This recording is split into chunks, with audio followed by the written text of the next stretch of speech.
Di sini gue akan bahas tentang yang namanya penjara kehidupan. Gue percaya untuk mencapai kebebasan itu selalu ada harga yang harus dibayar. Setelah nonton ini gue pengen kalian lihat diri sendiri kalian, ya, dan kalian ngaca apakah kalian itu layak untuk jadi orang yang bebas. Saya sering berjalan-jalan di channel ini. Memang dalam video yang ada di channel ini semuanya membangun untuk kebaikan pribadi, untuk finansial pribadi.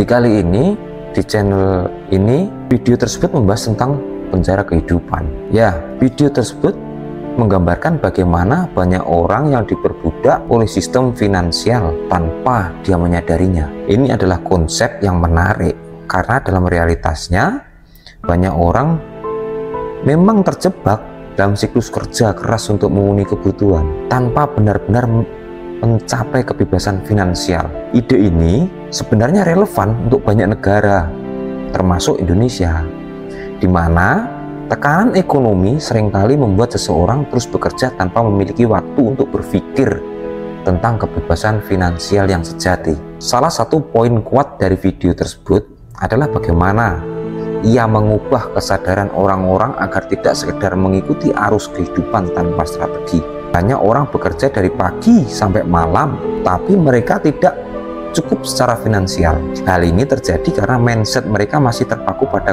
konsep mencari uang daripada memahami cara uang bekerja untuk mereka.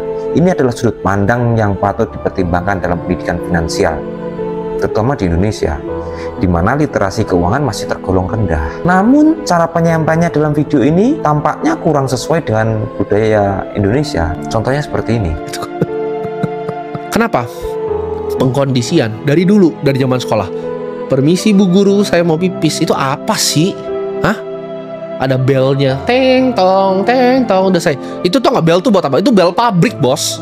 Teng tong, masuk pulang makan. Ada jam makannya ya, makan aja kalau lu mau makan gitu kan. Kenapa kayak haram banget gitu makan pas pelajaran gitu? Emang nggak boleh lu nonton gua gini ambil makan? Kenapa haram gitu? Makan nggak boleh. Ada jamnya, jam makan. Karena itu budak. Cuman budak yang ada jam makannya. Gua nggak ada jam makan. Ya, gue pernah ditampar sama guru waktu itu. Gue lupa guru apa, guru geografi kalau gue nggak salah, masih ingetin gue. Guru geografi gue tuh pernah tampar gue karena gue pernah angkat tangan gini kan. Orang kan angkat tangan kan. Gue tuh selalu langsung jalan keluar. Terus tanya, kenapa kamu nggak izin? Ya saya nggak mau izin. Saya mau ke toilet. Ngapain gue ke toilet mesti izin lu? Kayak apa hubungannya lu sama gue kencing gitu loh? Kayak itu dari dulu tuh nggak pernah masuk di pikiran gue. Kenapa? Misi Bu Guru, saya mau ke toilet. Itu sistem goblok gitu loh. Itu bikin lu semua jadi budak, makanya nggak bisa mikir. Ketika masker ya, ketika KPR ya, sertifikat tanah itu nggak bisa tahu mana yang benar mana yang salah. Kenapa kamu nggak sopan nih motif? Memang saya nggak mau sopan. Kalau menurut lu itu adalah izin untuk kencing itu kesopanan, ya gue nggak mau. Ya ngapain gue belajar pelajaran monyet begini gitu loh? Itu gue disuruh belajar dengan pace yang sama monyet-monyet lain gitu. Jadi itu yang gue nggak bisa. Harus keluar dari sistem seperti itu. Ngapain lu belajar materi 1 jam kalau bisa pelajarin dalam 5 menit? Ya kan? Ngoceh 5 menit. Kenapa? Kenapa seperti itu? Kalian kan anggap ini sebagai hinaan kan? Enggak. Nah, seperti itu halnya dalam peribahasa seperti jamu tapi yang menyehatkan. Terkadang kata-kata tajam memang bisa menyadarkan seseorang, tetapi semua orang tidak mau minum jamu. Sama. Tetapi dalam budaya Indonesia, norma kesopanan sangat dijunjung tinggi. Cara penyampaian yang terlalu blak-blakan dan terkesan merendahkan bisa membuat orang justru menolak pesan yang ingin disampaikan. Hal ini yang menjadi tantangan tersendiri dalam menyebarkan ide-ide yang cukup menarik dan penting seperti ini. Di satu sisi, gaya komunikasi yang lugas bisa menjadi tamparan bagi mereka yang terlalu nyaman dalam sistem yang sebenarnya mengekang kebebasan mereka.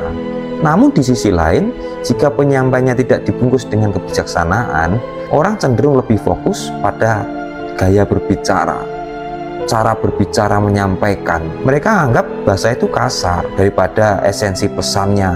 Dalam konteks Indonesia, pendekatan yang lebih membangun dan inspiratif mungkin akan lebih efektif untuk menjangkau lebih banyak orang. Dalam budaya kita, kritik yang disampaikan dengan bahasa yang halus dan pendekatan yang persuasif akan lebih mudah diterima. Sebagai contohnya, banyak motivator di Indonesia menggunakan cerita inspiratif atau pengalaman pribadi untuk menggugah audiens tanpa harus menggunakan kata-kata yang menyakitkan. Hal ini menunjukkan bahwa cara penyampaian dalam menyampaikan sesuatu sangat penting dan sangat berpengaruh terhadap efektivitas sebuah pesan. Kita tidak bisa menutup mata bahwa banyak orang memang terjebak dalam pola pikir kerja keras tanpa strategi keuangan yang jelas. Namun, untuk mengubah mindset seseorang diperlukan pendekatan yang lebih humanis dan edukatif daripada sekedar hanya melontarkan bahasa-bahasa yang kurang enak untuk kondisi di Indonesia. Di Indonesia sendiri, pendidikan finansial masih menjadi tantangan besar. Banyak orang tidak memiliki pemahaman yang cukup tentang investasi ataupun bagaimana caranya